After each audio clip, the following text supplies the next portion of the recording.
channel ang KKK by Jeng and Otep. And of course, it's me, your Ate Jeng. At ayan, tara! Parehas na parehas ang costume ko doon sa nachos. Opo, tama po kayo kasi po karugtong po ito. I mean, pagkatapos po namin kumain, ayan, magluluto naman po tayo ng isang masarap na dessert na hindi naman na po bago dahil ito naman po ay nailuto ko na nung birthday ni Tatang. Ayan po. Kaya lang, dahil ito po ay request ng birthday celebrant, no other than Harabas, of course. Gustong-gusto niya po talaga ito. Madalang po siyang magkagusto sa dessert. At sabi niya, eto daw ang gusto niyang dessert. Okay, gawa natin. And doblehin natin ang dami this time. Kasi noon, testing ko lang yun. Kung nakikita niyo po, kung natatandaan niyo po, trial ko lang yun. Konti lang. Ngayon, i-times 2 po natin dahil medyo nasarapan ang ating mga visitors that time. Ngayon po, doble na tayo. Okay, ito po ang ating mga ingredients doon po sa hindi mga nakahabol during birthday ni Tatang. Kung konti lang rin po ang gusto nyo, kalahati po ng aking ingredients na ipapakita sa inyo ang gawin po ninyo. Okay, meron po tayo ditong gulaman. Ito pong ginagamit ko yung Mr. Gulaman na mango flavor. Kasi po ito yung ating mango gelatin. Ayan, ilagay lang po muna natin dito. Ito na po yung ginamit kong kasirola kasi hindi to kakasya doon sa isa kong kasirolang ginamit before kasi pangkalahati lang po yon. Okay, ito po ang ating kasunod. Meron po tayong cornstarch dito. 1 cup. Kung kalahati lang po yung gagawin nyo, kung isang gulaman lang, kalahating tasa lang po ng cornstarch ang inyong gamitin. Kasi po, na-testing ko na po itong mixture na to, yung ingredients po, and perfect po talaga ang lasa. Perfect din po yung texture. Paghaluin lang po muna natin, bago natin ilagay yung ating ibang ingredients. Kaya po pinagpatong-patong ko kanina, doon po sa ibang gusto ng gayahin din, i-screenshot nyo lang po, makikita nyo na po yung ating ingredients. Isa-isahin po natin, pero direct na po dito sa ating kasirola. Ayan, na-mix na po ang ating dalawang dry ingredients. Ilagay na po natin ang ating 4 na evap. Alaska po yung ginamit ko kasi dito po tayo sanay. Mas maano po kasi yung lasa na to. Mas malinamnam. Okay, haluin po natin ng maigi yung mga walang lumps para malusaw na yung ating gulaman and then yung ating cornstarch. Ilagay na po natin agad din. Umiikot ang aking kasirola. Ilagay na po natin agad ang ating all-purpose cream. So, times 2 po ito, kaya dalawa rin ang ating gagamitin. Okay. Dalawang all-purpose cream. Sanay naman po tayo sa Nestle palagi. Sayang po, may natira pa. Ayun, oh. Mabigat pa pagbaba ko eh. Ito wala na. And then, lagyan po natin ng 3 cups ng water. 3 tasang tubig. Ang ginamit ko po dati ay 1 kalahati. 3 po ang gawin natin ngayon. Make sure na walang mga buo-buo. I-mix po natin ng maigi. Make sure na malusaw po natin yung ating cornstarch and yung gulaman. Then, ilagdag na po natin ang ating mango flavor na condensed milk. 2 po. Kasi isa po ang ginamit natin last time. Dinoble ko po. So, 2 po ang gagamitin natin. Sabay na po natin. Ay! Sabay.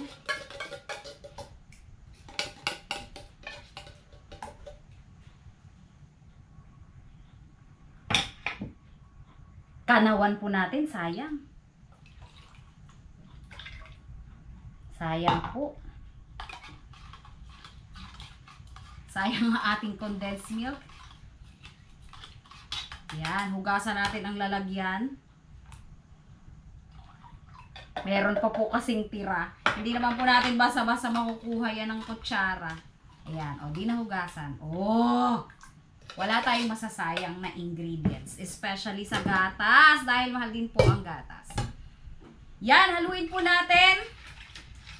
Though lusaw naman na ang ating mga ingredients, syempre yung ating condensed, hindi pa naman yan nakamix. I-mix po natin. Bago natin painitin. Yan. Tapos meron po ako ditong 3 mangga na ginadgad ko na. Ayan, kung makikita nyo po. Hindi po siya naka-puree, meron pong mga bits. Kasi para naman may makagat-kagat tayo. Masarap din po kasi yung merong nangangat-ngat-ngat-ngat. Nangangat-ngat talaga ha. Dito ko na po isalang. Pwede na po natin itong pakuluan. Dito ko na po isasalang din sa butane. Dahil malakas naman po ang aking butane. Isalang ko na po. And continuous po ang ating paghahalo. Para po hindi pumalpak. Mamaya-maya na po natin ilagay ang ating mangga kapag medyo mainit-init na po.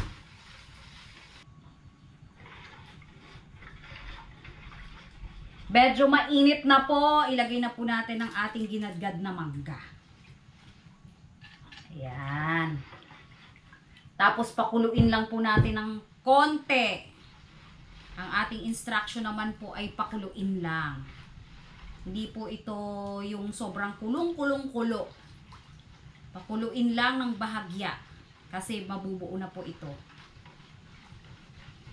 Para maluto lang po yung ating cornstarch. Siyempre po. And yung gulaman. Woo! Yan, di pa siya makulo. Pero mainit na po ito. Meron nga po pala akong ditong extra na 2 mangga. Ganito po ang laki at itsura ng mangga na inilagay ko dito yung 3. 5 piraso po yung binili ko. Meron pong 2 natira. Ita-toppings ko po ito bukas bago ihain. Tapos yung iba naman po, or yung konti, siguro lalagyan ko ng cheese din, katulad ng ginawa ko kay Tatang. Cheese din yung nilagay ko sa ibabaw. Yung iba naman po, ang ita-toppings ko po ay manggang hinog. Para naman po medyo may twist naman tayo. Unlike nung ginawa po natin nung birthday ni Tatang. Ayan, bumibigat na po. Hintayin lang po natin yung punto na kukulo na ang ating mixture. Yan, tingnan po natin kung bumubukal-bukal na ba. Kumukulo na po talaga. So, eto na po yung punto na isasalin na po natin sa mga llanera ang ating mixture. Baka po kasi masobrahan naman, manigas na siya dito sa aking lalagyan or sa aking kaserola. Hindi ko na maisalin, dito na siya tumigas. Ayan, patayin ko na po itong apoy. At aalisin ko na po yung kalan. Isalin na po natin ang ating mixture. Yan. Siguro kasya lang to sa 2. Hilig po namin sa mangga.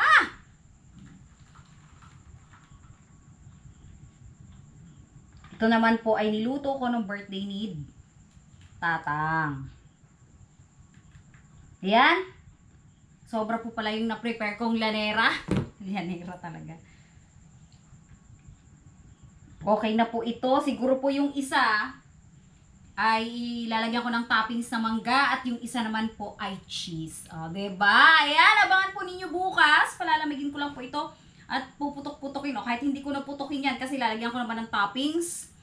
Bukas po, bago ang handaan, ay lalagyan ko po ito ng mga toppings. Ayan po, ito na po ang ating ginawa kagabi, ang ating mango jelly. Wow, mango jelly. Medyo may pawis-pawis. Ayan, ito na po. Tada! Medyo ano po siya, medyo watery yung ilalim, pero matigas naman po. Matigas naman po ito. Watery lang yung ilalim niya dahil nagtutubig po yung ating mangga. Kasi tiningnan ko po kanina. And then medyo tabingi. Kasi po yung pagkakalagay ng tray sa ref ay, sorry na, tabingi po pala yung pagkakalagay ko. Tabingi po yung pagkakalagay ko, pagkakatusok ko ng tray doon sa ref. Ayan, o, katulad din po nung isa. Medyo watery lang po yung ilalim because of the mango. Pero maano po yan, matigas naman po yan. Pero hindi po siya kasing kunat. Kasing kunat talaga. Kasing tigas, I think, nung nauna kong ginawa. Pero ang sarap naman na to ay same na same kasi parehas po ang sukat. Though medyo mas marami po yung mangga talaga na nilagay ko ngayon. Kaya po siguro medyo nag-watery siya. Ayan, ilagay lang po natin yung mga mangga. Ito po yung dalawang mangga, dalawang pisngi po. Bali, 4 na pisngi po ng mangga ito na tiga kalahati. Ilagay lang po natin sa ibabaw. Isalansan ko lang po sa ibabaw. Baka I think mag-a-add up din ito ng konting water ulit. Kasi yung mangga po, nagkakatas po talaga ito. Especially, sobrang hinog po kasi yung mangga na ginamit ko. Pero iba naman po kasi talaga yung lasa ng sobrang hinog na mangga. Yan. Lagyan lang po natin yung ibabaw. Para kahit paano may fresh fruit na malasahan din po tayo dito sa ating dessert. Magkahalo na po yung ating dessert na sweets. And then, yung ating fresh na mangga. Pag hindi po nagkasya to, kasi medyo parang hindi magkakasya, i-move ko na lang po yung mga mangga. Kasi ano to, bali 4 na pisngi na lang. Dapat pala 3 rin. O parang kalahati lang po yung malalagyan. I-spread out ko na lang po. Ayoko naman pong durugin ulit para ilagay sa ibabaw kasi siguradong magdadagdag na naman po sa moisture ng ating dessert. Kasi tingnan nyo nga po, oh.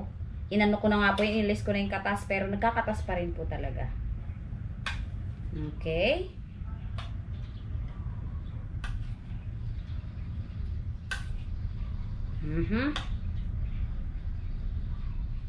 Siyempre kapag ganyang hindi masyadong kasya, iusod-usod po natin. Ayusin lang po natin. Iusod natin, hiwa-hiwalayin natin ng konti. Kasi masyado naman pong dikit-dikit. O, di hiwa-hiwalayin po natin. Para at least, magkasya po yung ating mangga sa design. Kasi parang pang design lang naman to. And then, syempre, kada slice, meron silang makuhang fresh mango. Ayan. Sabi nila, ang daya nung nasa dulo, medyo medyo siksikan. Dahil syempre, iusod natin. Iusod din po natin. Ayan, medyo ilipat natin tong isa. Yan. Para maganda naman siya. Yan. For sure po kasi, first slice, kaya ginawa ko pong ganyan, first slice na, kukuha na rin po ng isang mangga yan.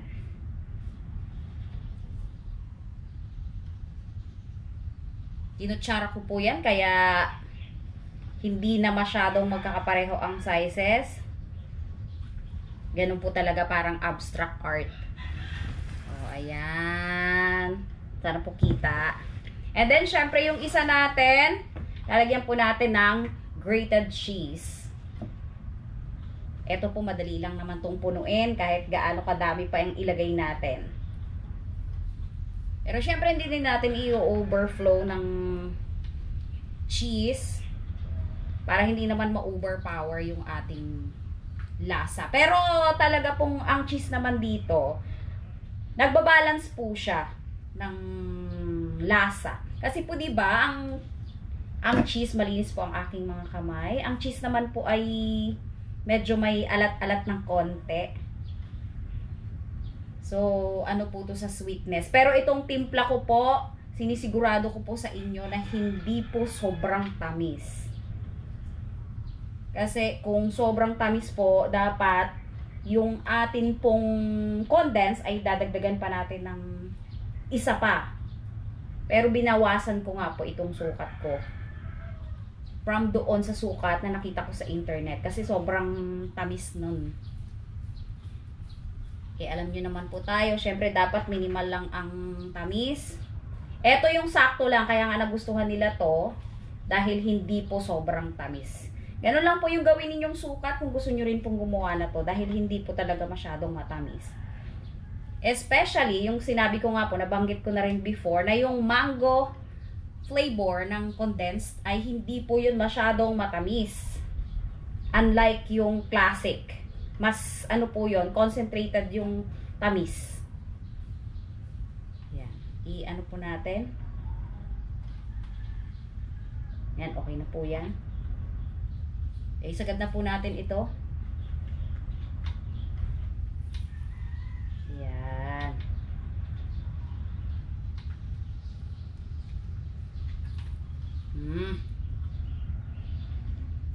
Yan, napaka-perfect na naman ang ating dessert na talaga namang I'm sure magugustuhan naman ng ating mga bisita.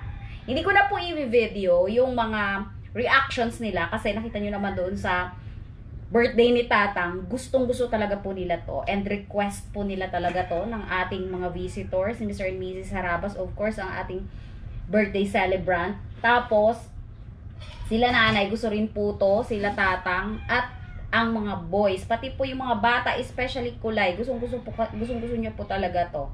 Yan, hindi ko na po pahabain pa. Ganyan lang po ang ating presentation.